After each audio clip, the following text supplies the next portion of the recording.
sadayana bikin mak kaget wae. Ah, ternyata si Neng teh lagi ngambil air laut buat bikin garam. Saking capeknya bolak-balik bawa garam sampai jatuh. Untung we nggak kebawa ombaknya.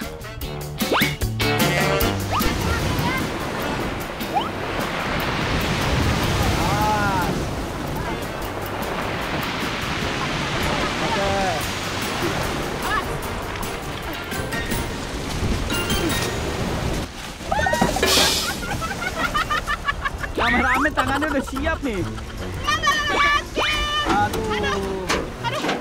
Neng, lain kali kalau mau ngambil air garam, lihat-lihat dulu ombaknya. Udah biasa saya. Udah biasa gimana? Ombaknya. Keras deh kan? Nah itu ya udah, sekarang mau yang ngambil ya.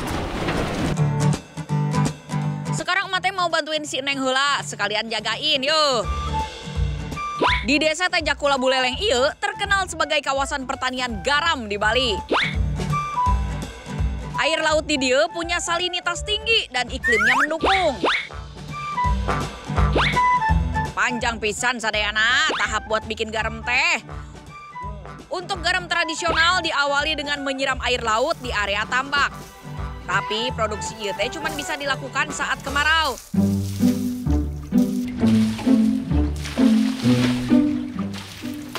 Ini mah biasa nyiram orang ya nih.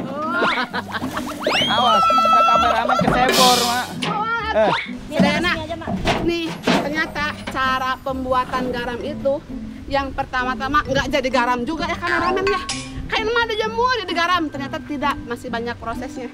Yang pertama kita disanu ke tanah, nunggu supaya kering. Kira-kira 35 harian lah, lama bisa. Bisa, ya. Mama, maksud Neng Mai lah. Ya. Nah, ini garamnya, Mak. Oh, ini udah jadi, Neng. Iya. Oh, ini yang mau dibawa ke greenhouse. Iya, mau dibawa ke greenhouse. Apa? Full house. Bukan greenhouse, benar. Greenhouse, full house. Udah, Mak, bawa. bawa, Mak. Buat, Mak. Lah, yuk, Neng, anterin, Neng. Sana, Mak. Aduh.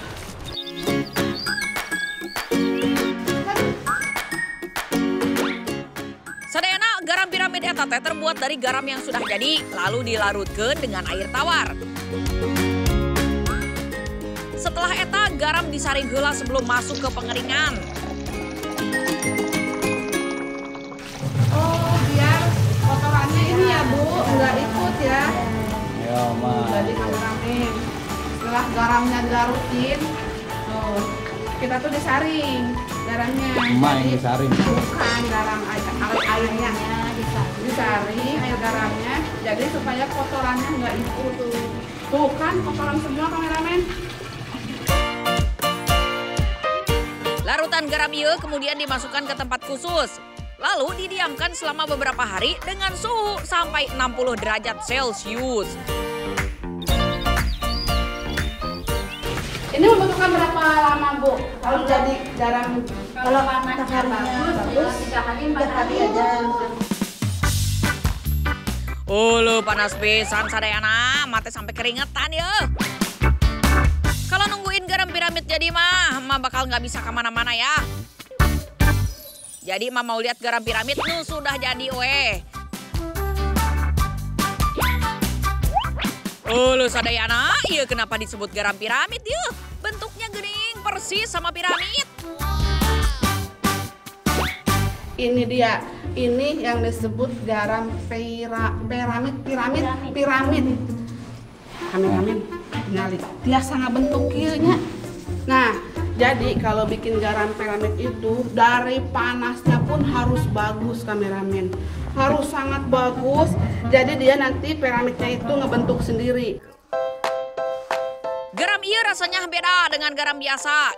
Cenah mah mineralnya lebih rendah dan tidak terlalu asin. Karena itu asin. Itu, aku mah nggak berasa. Krauk. Manis, Mak? Manis. Manis. Iya orang garam asin. Neng, Ma tinggal dulu kesini. Mau nyobain yang kecil. Kalau ini tuh garam dapur ya. Garam super namanya.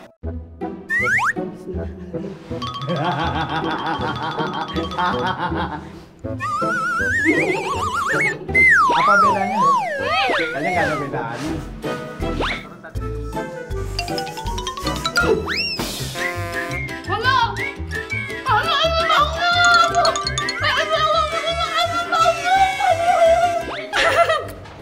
Asin banget, benar kameramen, ternyata benar. Kalau yang ini asinnya nggak terlalu asin, terus nggak pahit.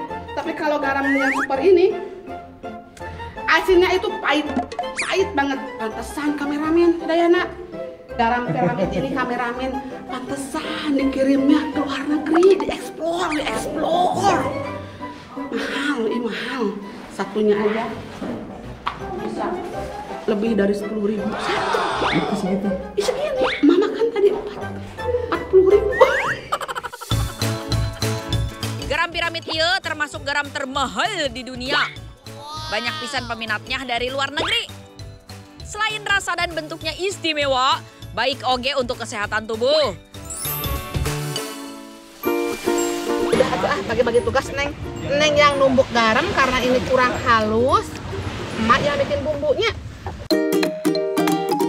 Bumbu nu emak pakai aya bawang merah, bawang putih, cabai penyedap rasa, kemiri, kecap Inggris, mejena, serai, daun jeruk, ikan, dan garam. Garam piramidnya mau dihalusin heula buat jadi campuran bumbu. Emak minta tolong ya, Neng. Bumbunya ti bawang merah, putih, cabai, dan lengkuas nu emak uleg sampai halus. Ulah lupa tambahin serai nu digeprek, bumbu penyedap, daun jeruk, dan kecap Inggris. Ikan. Tapi emak perutnya pengen agak dibesarin ya kameramen. Supaya masuk bumbunya agak banyak. Masukin bumbu ke dalam badan ikan, lalu taburi garam. Tata di panggangan, lalu bakar di atas bara api dengan api kecil. Bolak-balik ya agar matang merata, kira-kira 30 menit ikannya siap untuk disantap. Biar nggak penasaran, sesekali atuh boleh sadayana nyobain garam piramid dari Buleleng. Terus dimasakna pakai ikan, pakai resep ala emak. Dijamin atuh mantap surantap. Sadayana, raos pisan.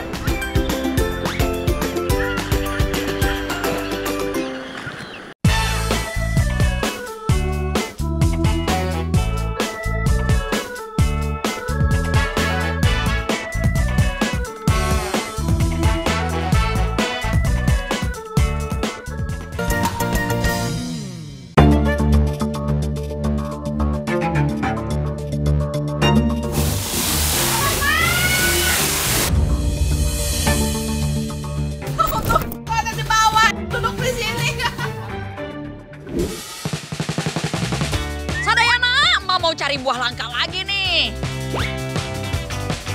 Nah, iya buah nu cari. Namina buah rumbia atau kirai. Buah ini teh biasanya ditemukan di Aceh. Mangga nyangka ya, ternyata si rumbia ini tumbuh juga di hutan Karapiak, Pangandaran. Mana buahnya, Mak? Di atas tuh. Mana? Itu yang tinggi banget. Tinggi. Gimana naiknya tuh, Mang? Tinggi banget kayak gitu, mah. Biar mang lah sing menaikkan. Itu buah semua, Mang.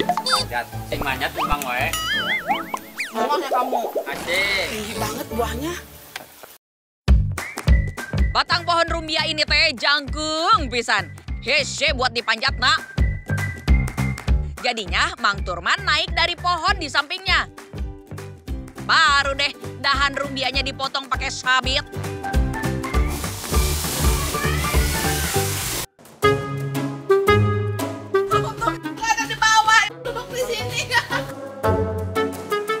Nah, tingali, emak liatnya teh, manis serem pisan ya. Hebat euy Mang Turman.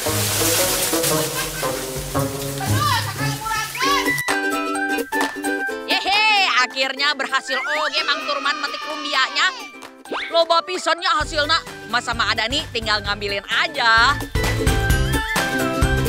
Rumbia ieu teh mirip pisan sama salak ya, tapi lebih kecil. Rasanya mirip oge sih, tapi lebih sepet gitu ya. Nah, ini tuh yang namanya buah kirai. Emang ya, buah kirai kan? Ini satu emang enak bisa dimakan. Oke guys, sekarang saya mau nyobain. Nah, dalamnya guys. Kayak itu ya, kayak buah manggis. Buahnya kayak gini dalamnya ya. Langsung aja unboxing dimakan.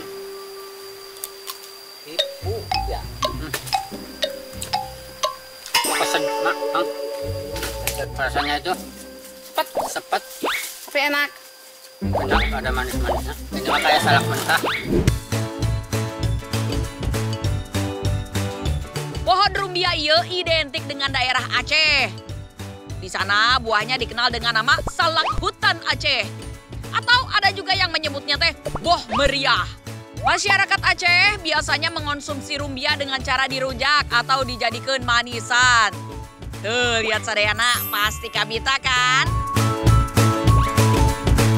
Buah rumbia yang rasanya sepet ketemu sama pedas dan manis bumbu rujak. Duh, kebayang deh, pasti raus pisan. Meski sudah matang, buah ini teh kalau dimakan mentah rasanya sepet. Makanya, emak mau olah jadi kue aja ya. Bahannya ini tuh ya, apa namanya? Kirai. Yui, bukan. Ini dia buah kirai. Ini buah kirainya. Dan untuk bahan-bahan buat kuenya, emak gunakan sangat sederhana sekali seperti biasa. Emak gunakan margarin, tepung terigu, gula pasir, bukan coklat bubuk, telur, dan ini emak gunakan ada vanili, soda kue, sama TBM. Apa tuh? Iya, TBM buat bikin kue. Kan, TBM.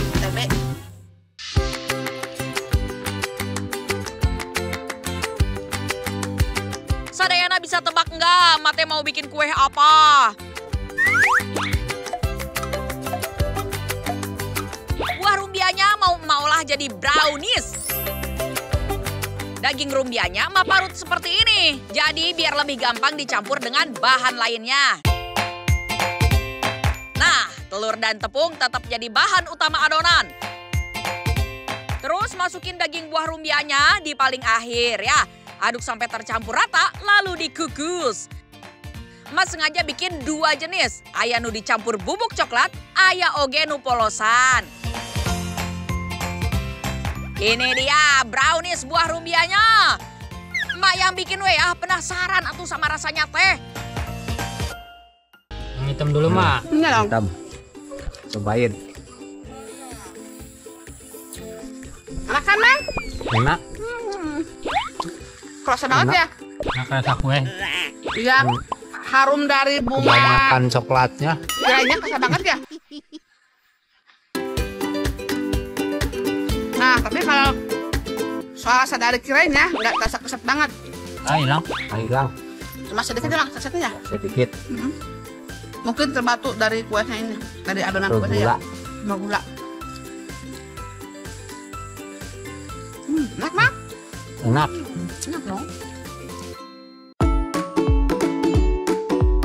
Duh, emak seneng pisan. Brownies rumbianya enak. Bisa-bisa emak habisin sendiri atuh ieu mah. Raos pisan sadayana.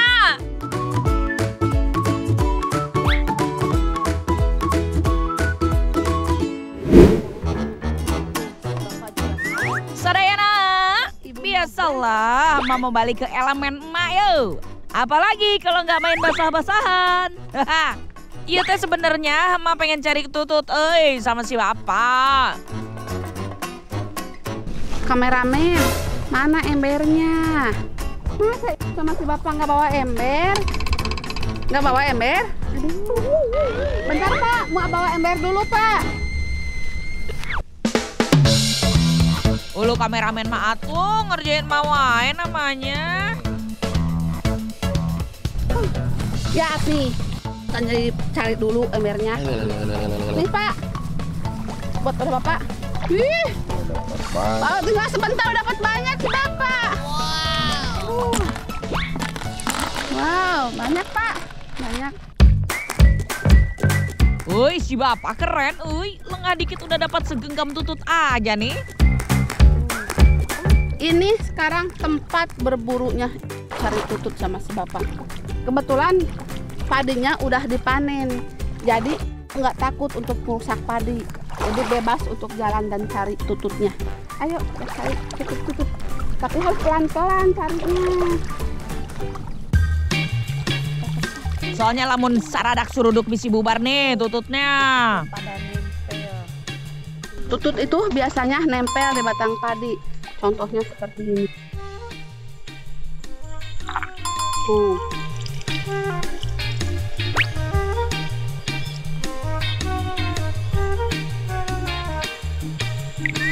Jadi menempelnya nggak terlalu keras, hanya menempel aja. Jadi koyak sedikit, udah deh jatuh. Jadi kita harus hati-hati, pelan-pelan kalau ngambilnya. Tutut sering oge disebut keong sawah. Udah pasti biasanya hidupnya teh di sawah atau di danau. Sebenarnya tutut tuh hama, tapi kalau diolah lagi dengan tepat, tutut bisa jadi makanan bergizi tinggi. Tuh lihat, baru sebentar udah dapat banyak. Baru sekitaran areaan sini, nggak perlu jauh-jauh. Hasilnya udah dapat banyak. Lumayan kan? Tuh masih banyak kameramen. Bantuin. Bisa meren kameramen, ambil gambar emak bari nyari tutut tipis-tipis. Kayaknya ini udah dapat banyak tuh. Udah cukup untuk kita masak. Kita ambil secukupnya aja. Takutnya nggak habis. Sayang kan mubazir kalau dimasak nggak habis. Apalagi ditambah sama hasil tangkapan si bapak, jadi makin banyak kan tututnya. Tada, ini dia. Tutut ini udah rendam selama 1 malam ya. Dan udah potong ujungnya tuh. Biar nanti kalau dimakan tuh gampang. Biar makin sedap, mau pakein bumbu ini nih, Sadayana. Seperti biasa, mau siapin bumbunya terlebih dahulu. Udah masukin garam ya, tuh. Sekarang cabai rawit, bawang putih, bawang merah, cabai merah, kemiri, kunyit, ketumbar bubuk, dan merica.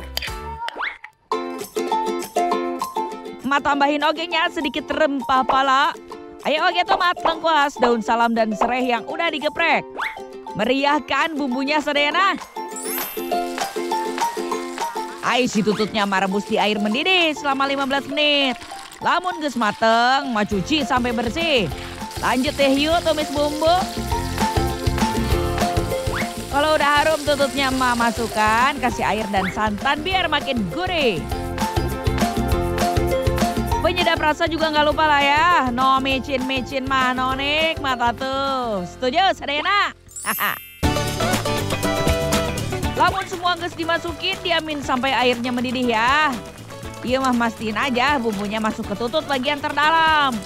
Lagian kalau didiemin 3 hari mah tuh berarti lagi berantem ya Sadayana. Ini sudah matang. Harum banget ya. Wow. Sekarang mau masukkan ke dalam mangkok. Hayu makan Sadayana. Seni makan tutut teh emang kieu ya.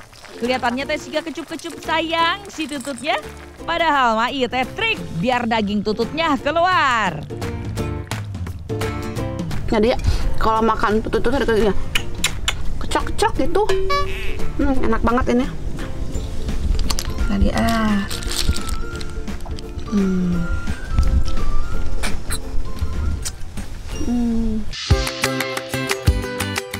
Rasanya kayak tutut, tapi mirip tutut, emang tutut. Aduh, kameramen ada-ada aja. Iya tuh, malah terkejut nggak sih makan tutut tapi rasa stik daging sapi?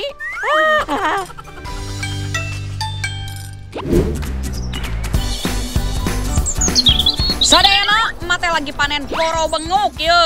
Ieu teh semacam kacang-kacangan nu tumbuh menjalar.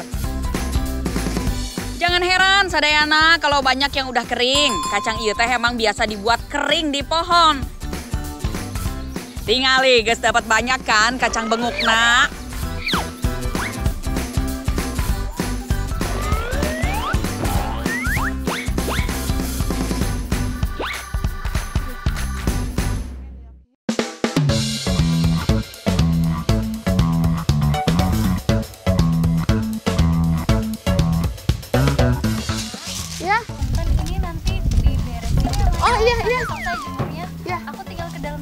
Siap, Neng. Ya, siap. Habis dipanen, benguknya belum bisa langsung diolah ya. Mesti dijemur heula. Biar makin kering dan kualitas tempenya makin bagus. Kacang ieu teh bukan nggak bisa dikonsumsi seger ya. Bisa juga kok. Paling enak kalau dibuat sayur. Lumayan panjang euy sadayana bikin kacang benguk ieu teh. Abis dijemur mesti direbus lagi yo. Iya, Neng, merebus ye. Awas sampai ramen. Bismillahirrahmanirrahim. Kacang benguk ieu teh mengandung sianida nu beracun. Tapi nggak usah khawatir. Cukup direndam selama 1 sampai 3 hari lalu rebus sampai berubah warna. Dijamin kandungan sianidanya bakal berkurang. Lanjut, kacang benguknya dikasih ragi ya. Raginya teh kudu pakai daun jati biar hasil tempe benguknya sempurna. Aduh, mah jadi penasaran euy sama rasanya. Kayaknya tempe benguk bakal enak ya kalau dimasak. Sang, yuk, udah sini ya. Ayo atuh, yuk. Sadayana, ini dia benguknya udah siap. Sekarang Mak sama si Neng mau masaknya. Neng, nih bikin masak kena, emak yuk jalan-jalan. Udah lah, yuk masak baik Neng, ayo mama. Tanggung ada kajok jagin Neng. Kalau di Kulon Progo teh, tempe benguk biasa diolah jadi besengek. Itu teh olahan sayur santen jeung tempe benguk. Tapi mama nggak mau samaan ah. Mak mau masak benguknya jadi steak. Gaya pisan emaknya. Sini, mak ajarin. Hancurin dulu ya tempenya. Ini mah judulnya disatuin oleh ragi, dibubarkan oleh emak. Kalau udah teh tambahin kecap biar gurih. Buat perekatnya pakai tepung dan telur ya. Bumbu rahasianya tong hilap, garam, penyedap, dan kaldu. Kalau udah aduk-aduk sampai rata. Oh iya, biar cepet, emak minta si Neng Selin siapin bahan buat bumbunya. Aya bawang putih, bawang bombay, dan tomat. Nah, stik emak udah siap ya, tinggal dicitak. Pakai citakan yang ada oil aja. Dioles pakai minyak dulu biar teu lengket. Lanjut, benguknya digorengnya. Goreng pakai api kecil biar matang sampai ke dalam. Tinggal sausnya nih, sadayana. Oseng bawang merahnya dulu ya. Kalau udah wangi, masukin bawang bombay dan tomat. Masak sampai layu. Buat sausnya, kasih nih 3 saus andalan. Saus tiram, saus tomat, dan saus sambal. Halo, mantap lah ya. Masak sampai mendidih ya. Sadayana.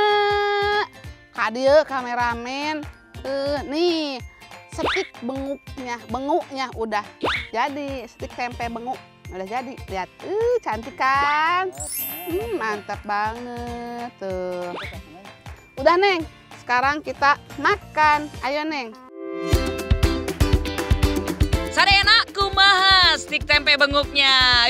Cakep kan kalau udah jadi mah. Apalagi disajiin sama sayur warna-warni. Kalau dari tampilannya teh, nggak akan nyangka dayah kalau ini teh dari tempe. Apalagi tempe benguk. Mirip daging ya. Hayu icipin sadayana. Rasa tempenya teh gurih dan lembut. Tapi masih ada tekstur tempe benguk yang unik. Kalau sausnya mah nggak usah ditanya atuh. meni gurih pedas asem gitu. Stik tempe benguk ieu teh bisa dijadiin menu pengganti daging. Rasanya sama-sama nguna. Sadayana, raos pisan. Ih, lain abis deui atuh.